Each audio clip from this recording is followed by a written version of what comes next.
क्या हुआ समझ में नहीं आता। भैया कहाँ है इंद्र, कहाँ है भाभी?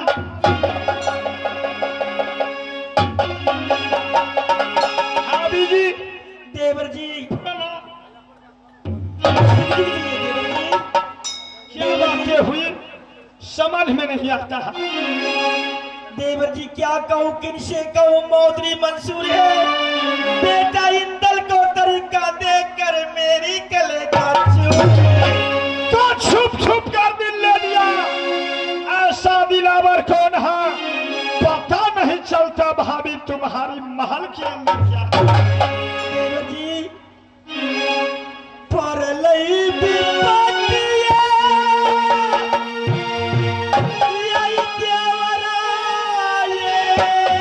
अच्छा क्या बातें हुई?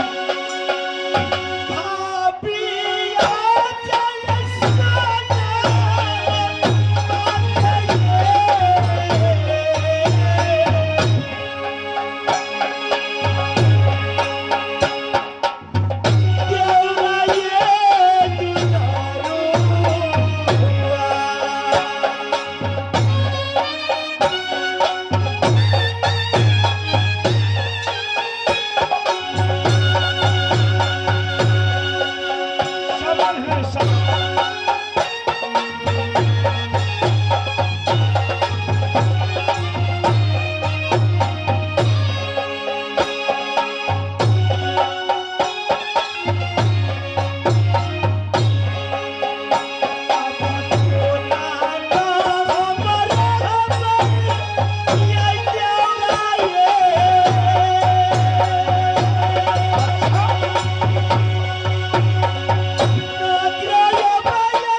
इंदल को आज 3 रोज हुआ करा करा कर यूजर से लाए। अच्छा, लेकिन ना जाने आज बेटा इंदल को क्या हो गया।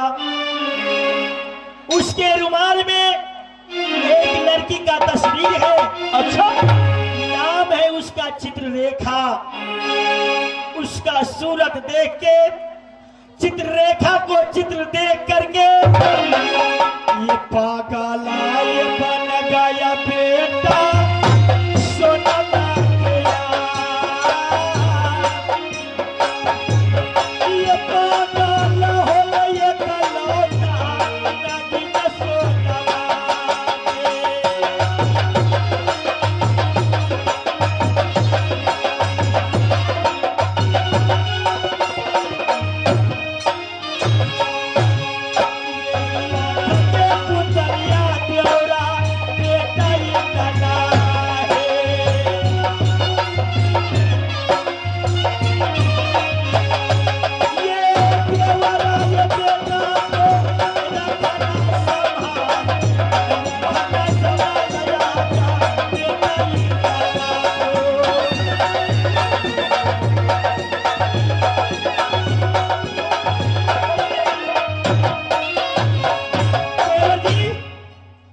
मेरा बेटा उस चित्ररेखा को चित्र देख करके पागल बन गया। मैंने लाख समझाई, मेरा बात मानने के लिए तैयार नहीं है। आपका बड़े भैया समझाए, उसको भी बात मानने के लिए तैयार नहीं है। वो कहता है क्या? वो कहता है मुझे चित्ररेखा चाहिए। वो रेखा का तस्वीर कैसा है? उसी को हाथ में है देवर जी। सुंदरी है? देवर शादी जी कर दो उसे। सुंदरी हो जाए कैसे भी हो, उससे क्या मतलब है? सेवा करेगी तुझे नहीं तो देवर जी, बुद्धू हो जाएगा। नहीं देवर जी, ऐसा बात नहीं है। तो मैं क्या करूं? मेरे बेटा को समझाइए, बुझाइए। देवर जी, जिस रोज में बेटा इंदल मेरे कोख से पैदा हुआ, मैंने आपको गोदी में रख दिए। अच्छा, मैंने कह दिया देवर जी ये मेरा बेटा नहीं, ये नागिन सोना का बेटा नहीं, ये देवर उदल का बेटा है। लेकिन आज मेरे सर के ऊपर मुसीबत आया। जैसे तुमने मेरे गोदी में बेटा इंदल रखी थी, भैया आल्हा तो नहीं। खैर तुम चिंता नहीं करेगी, मैं हूं ना। तुम बैठो, मैं भैया राज महब्बा के सम्राट से कुछ बातें। ठीक है देवर जी, कह दीजिए। भैया बोलो, आज इंदल को बारे में मुझे कहने आया है। हाँ। इंदल पागल हो गया तो मैं क्या करूं? बेटा आपका है, आप जानिए। अधिकार आपका है इंदल पर, मेरा कोई अधिकार नहीं। अधिकार है ना? जाओ भैंस के पैर में। वो दिन का बात याद करा जिस दिन मेला हरिद्वार में बेटा चोरी हो गया था। क्या मैं नदी गंगा की घाट पर बेटा इंदल को बलि प्रदान कर दिया था? अगर मैंने बेटा इंदल को बलि प्रदान कर ही दिया तो आज इंदल पुतहू पनमा की महल में कैसे पागल हो? बेटा इंदल तो आपको नजर में मैंने मार चुके हैं पहले। उसी बेटा की कारण मैं मुझे दर बदर की ठोकर, जंगल से हाथी पर लाद कर 100 जूता बदन पर मारा। वो दिन का याद करो भैया। उस बातें को छोड़ो। बेटा इंदल आपका था, इसलिए मुझे सजा भोगना पड़ा। अगर अपना बेटा होता तो दुनिया कोई नहीं बोलता। वो फांसी के फंदे पर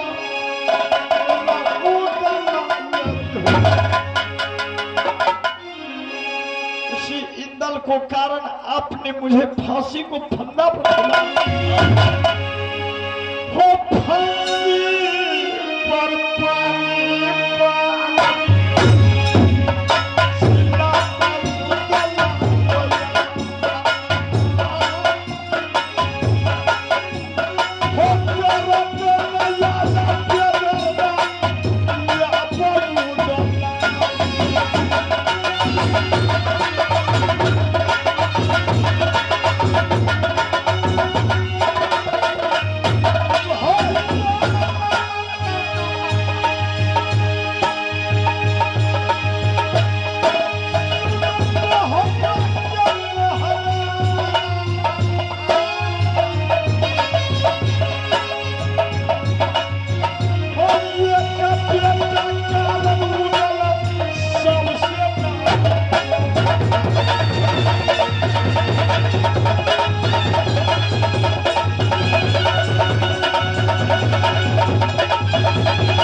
है करे, मैं जा रहा हूँ गाँव। उस बातें को छोड़ दो, भूल जाओ, अब संभालो उसे। क्या आज मैं इंदल को मना करके रखूं? देवर जी वैसी बात क्यों बोलते हैं आप? हाँ, रिश्ता समाप्त हुआ। ऐसा नहीं होगा देवर जी, आपको जो सजा देना है दोनों प्राणी को आप दे सकते हैं, लेकिन बेटा को संभाल करके रखिए। खैर भाभी जी, देवर जी तुम्हारी बात को मैं उल्लंघन कभी नहीं कर सकता, लेकिन एक शर्त है मेरा। क्या शर्त है देवर जी? हो सकता है बेटा इंदल को संभालने में अगर उदल को गुस्सा आ गया, मुख पर अगर मैं चमेटा मार दिया, अगर इंदल को कुछ हो गया तो इसको जिम्मेवारी कौन है? आप कहना क्या चाहते हैं खोल करके कहिए ना देवर जी। अगर मेरे मार से इंदल मर गया तो फिर मैं क्या जवाब दूंगा? मर गया तो मर गया, इससे आपको कोई चिंता नहीं। अच्छा, तो मैं भैया अल्लाह से मैं कहवाना चाहता हूँ। तो ठीक है, कहवा लीजिए। भैया जी, अगर इंदल मेरा बात नहीं माना, अच्छा, मैं अगर उसे 2 टुकड़ा कर दिया, इंदल को जान से मार दूंगा, तो फिर आप क्या करेंगे? तो कोई बात नहीं, वो तुम्हारा बेटा है। हे नंदन, कोरा कागज ले आओ, सही बात। अंगूठा निशान भैया अल्लाह से ले लो। तो ये भैंस का पारू कब पलटी मार कोई ठिकाना नहीं। चलिए पहले कोरे कागज पर दस्तखत कीजिए, छाप दीजिए, नाकों का निशान दीजिए।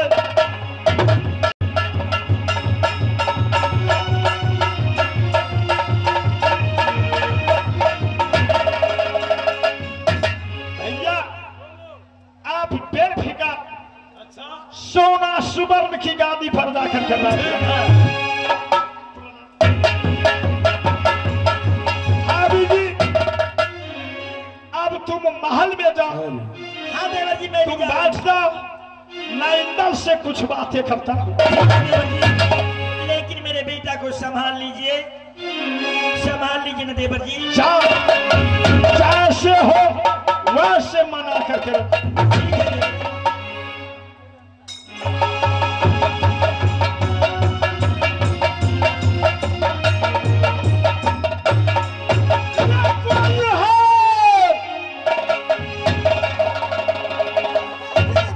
कहाँ है इंदल? चलिए ना हमारे साथ दिखाते हैं। चलो।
उठाओ इंदल को रेखा और बोलो तुम्हारा चाचा आ चुका है।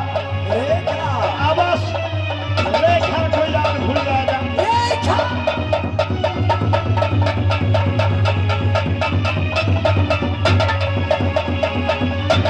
रेखा रेखा रेखा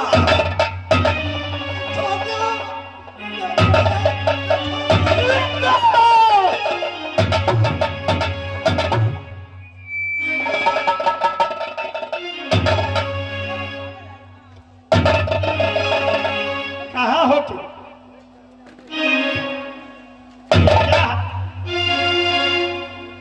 बेटा इतना होशियार होकर एक पागल की भांति ये क्या हुआ? इंदा मैं हूं तुम्हारा चाचा। चाचा जी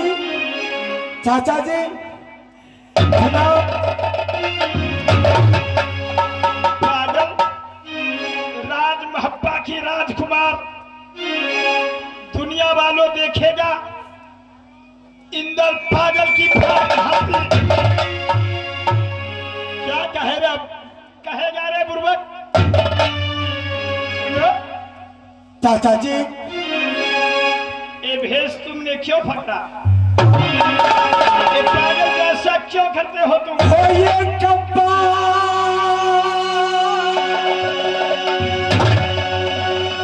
मिला दना प्यारी रेखा से चाचा को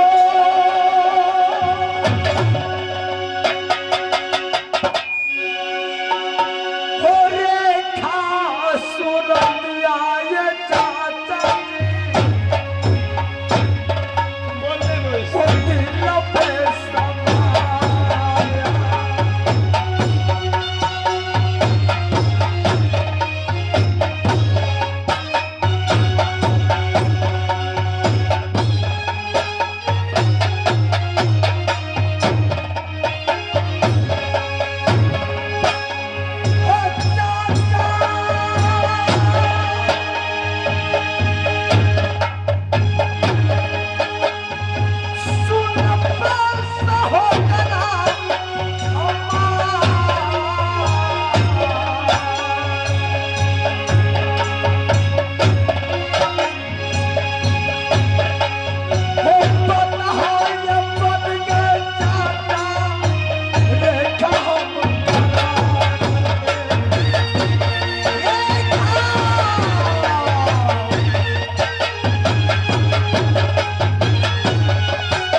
मैं समझ नहीं सका इंदल तुम कहना क्या चाहते हो? रेखा का गाछ है रेखा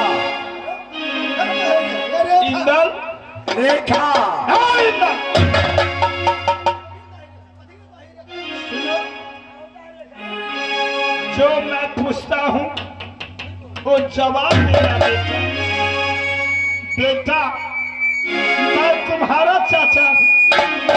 चाचा इस संसार में तुमसे बढ़ के प्यारा मुझे और कुछ है। बेटा इंदल चाचा जी भैया आल्हा सिंह तक बंगला पर पहुंचा जो इंदल पागल बन चुका है। मैंने पूछा इंदल किस लिए पागल है? तो इंदल जो कुछ मांगना है तुम्हारा चाचा उदल जिंदा है, कैसे कहो इंदल, हाथी लेगा, घोड़ा लेगा, ये क्या लेगा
चाचा जी, हाथी लेगा, शान भब्बा को अंदर ना मुझे हाथ चाहिए, ना घोड़ा चाहिए, ना सोना सुमन का भब्बा चाहिए। चाचा जी पागल हो गया है। हो रेखा सूरतिया चाचा जी लबे समा,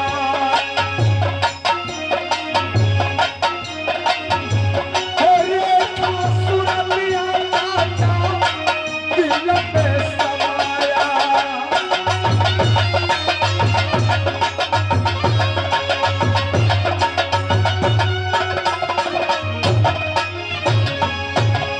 हो चाचा सुनबा मोहब्बत का ढला,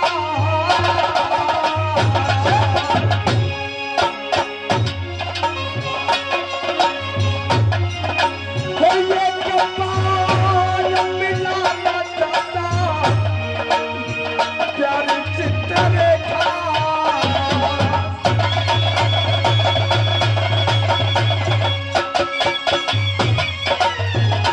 रेखा रेखा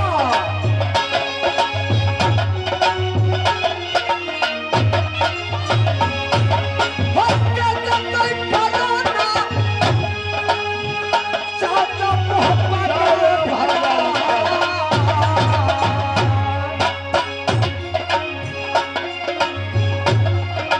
हो रेखा करन में चाचा बता बात जा।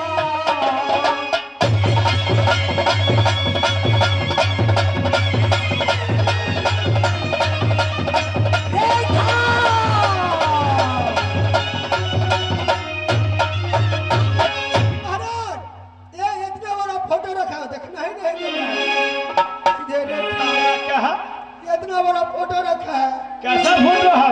देखना ही नहीं देता है। उसी को देख देख के कर रहा है। रेखा रेखा, ये रेखा के नहीं देख। बेटा इंदर, रेखा आगे आगे। चाचा जी, तुम्हारी बात मैं समझ नहीं सका, कहना क्या चाहते हो? साफ साफ में बोलो ना बेटा। चाचा जी, मैं साफ साफ में आपको कह करके सुनाता हूँ, जब तक प्यारी चित्ररेखा सर्वभम्मा को अंदर नहीं मिलेगी, मैं इस दुनिया में नहीं रह सकता हूँ। कौन है रेखा रे? क्या रहे? कौन रेखा है? क्या लिखा है? जो तुम चाहो वो लड़की नहीं मिलेगी। रेखा रेखा को तुम जानते हो? जानता हूँ चाचा, उस जानता हूँ। रेखा को कोई निशानी तेरे पास है? चाचा जी, मैं उस लड़की को, प्यारी चित्ररेखा को, मैं अपने हाथों में निशानी रखा हूँ। जरा दिखाओ तो। देखा लड़की है वो, फिर मैं तुझे बताऊंगा।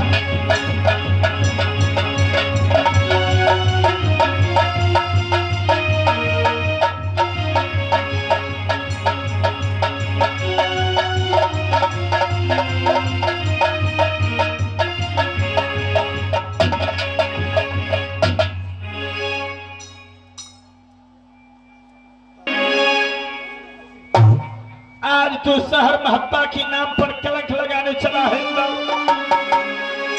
आगे आजा। आंदे यहाँ किन के आओ, आगे आओ, आंदे ते किन के। कहाँ है? हमारी लड़की का तस्वीर तुमने कहाँ से ला? रेखा मिलाइए ना, कहाँ है रेखा? मैंने कहा ये तस्वीर तुम कहाँ से लाए रे? मैं जितना ही पूछता हूँ उतना ही जवाब दो। ये तस्वीर राजकुमारी प्यारी रेखा दे करके गई।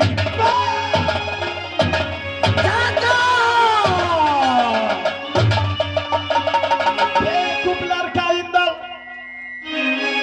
कोई आवारी लड़की, कोई पेशिया लड़की को तस्वीर तुमने रखा है अत्याचार।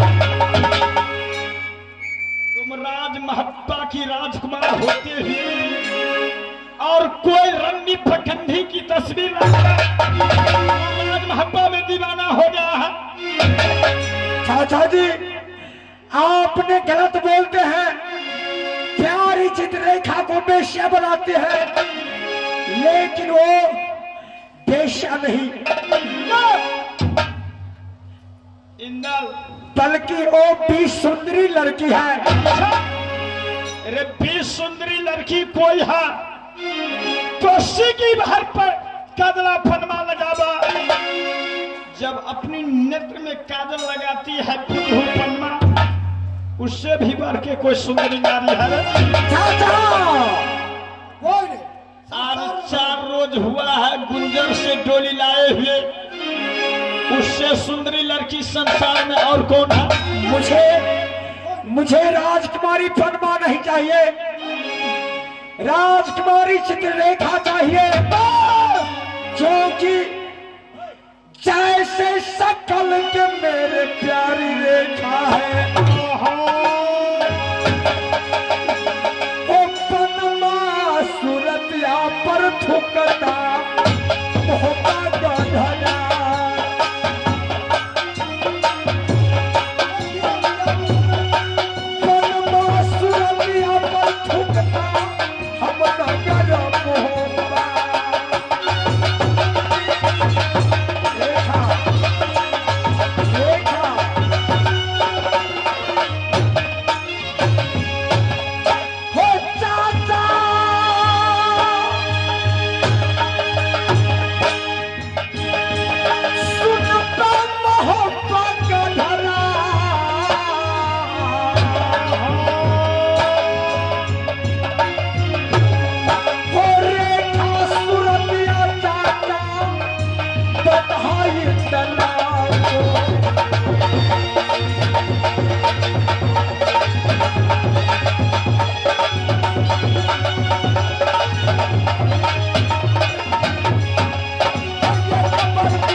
गौर से देखो तो इसमें वो बेसिया लड़की का तस्वीर है। वो फोटो दू गो फोटो। इसका मतलब कुछ समझा? कुछ नहीं, कुछ नहीं। इस कल युग में 100 में 95 पुरुष होता है। इस जिंदगी में सबसे प्यारा कौन है बताएंगे आप लोग भी? इस कलयुग की बात करते हैं। 100 में 99% का सबसे प्यारा क्या होता है?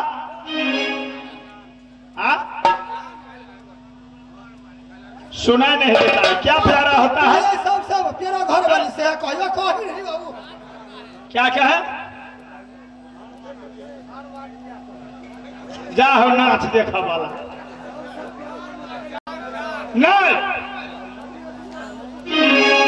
इस कलयुग में सबसे प्यारा होता है पर नारी अपना औलाद। 1000 में 999 मनुष्य को प्यारा होता है क्या? पर नारी अपना औलाद। पर नाम दूसरा। अपना ब्याही नारी चाहे जितनी सुंदरी हो, कोई मतलब नहीं। दूसरे के बीबी फांस जैसा दांत क्यों ना हो, करिकिया क्यों ना हो, थोड़ा सा घूंघटा उठाकर मुस्कुरा दिया,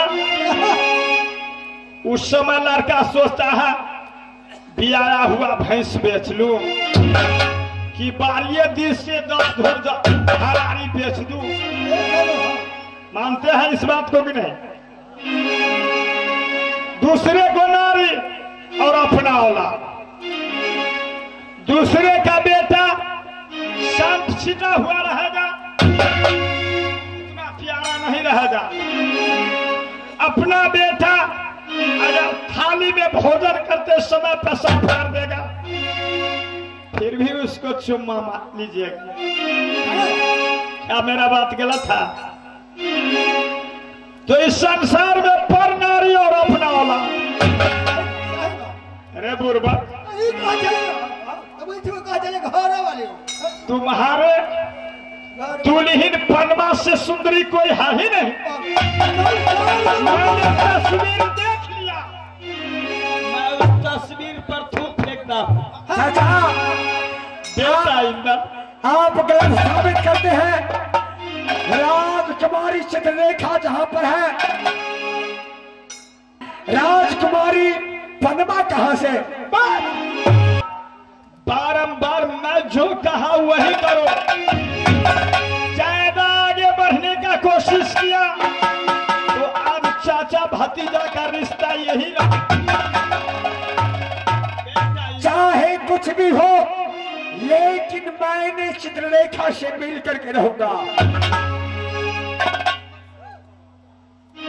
देखिए देखिए हमारा लड़का,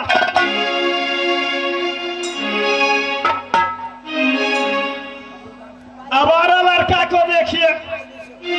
इसी बेटा को बाप जेठ कहा करता है। हाँ, बाप सोचता है मारुति कार लेंगे और बेटा कहता है हम लेकर के क्या करेंगे, सऊदी अरब जाते हैं कमा लेंगे, हमको वही चाहिए।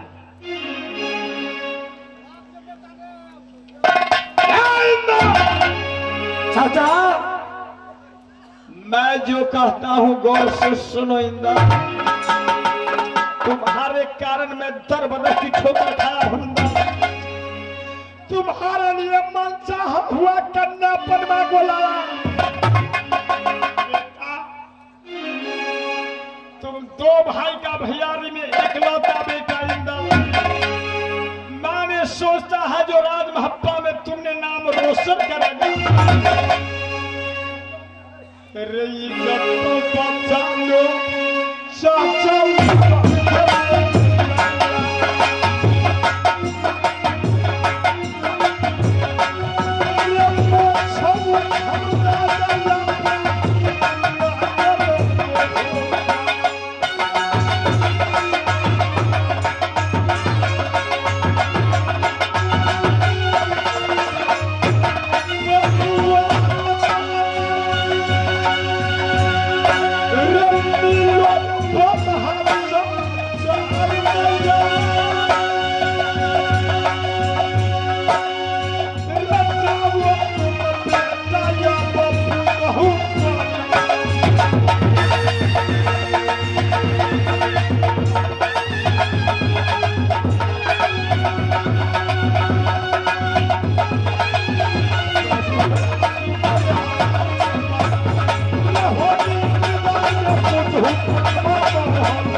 गलती होगी। जाओ ना बेटा। चाचा चाहे आप कुछ भी कर लीजिए, मैं अब शहर भंबा में नहीं रह सकता हूँ। कहाँ जा? जब तक ये प्यारी चित्ररेखा नहीं मिलेगी तब तक आग लगा देंगे हम नगर मोहब्बत। जरा गिरा हम देंगे बहुत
इससे मुख पर चमेटा मारता हूँ तो इससे ज्यादा चोट मेरा दिल पर लगता है। आखिर बेटा बेटा ना होता है, अब क्या कीजिएगा, ये मानने वाला नहीं। बेटा इंदल, चाचा जी इस संसार में तुमसे प्यारा मुझे कोई नहीं। मेरा बात मानना इंदल। चाचा जी दुनिया वालों देखेगा जो एक बेसिया लड़की की कारण इंदल पागल हो गया है। हंसते लोग हैं, हंसते हैं लोग सब, तो दुनिया वालों क्या कहेगा? देखो ना ये मजा ले रहा है। छोड़ दो उस लड़की। चाहे कुछ भी होगा, चाहे दुनिया वालों मजा लेगा, मुझे कोई मतलब नहीं, लेकिन मैं चित्ररेखा से मिलूंगा तो मिलूंगा।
अनुशासन होता है, 1 2 4 कोड़ा मारना।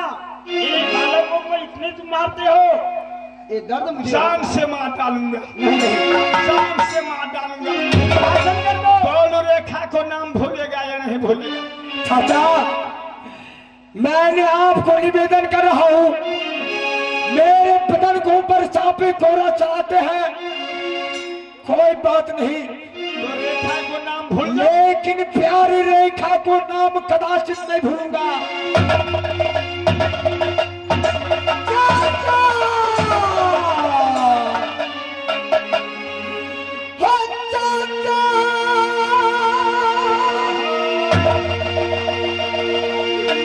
हो बोलता क्या बकी हो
आज तुम मुझको छोड़ करके चली गई हो,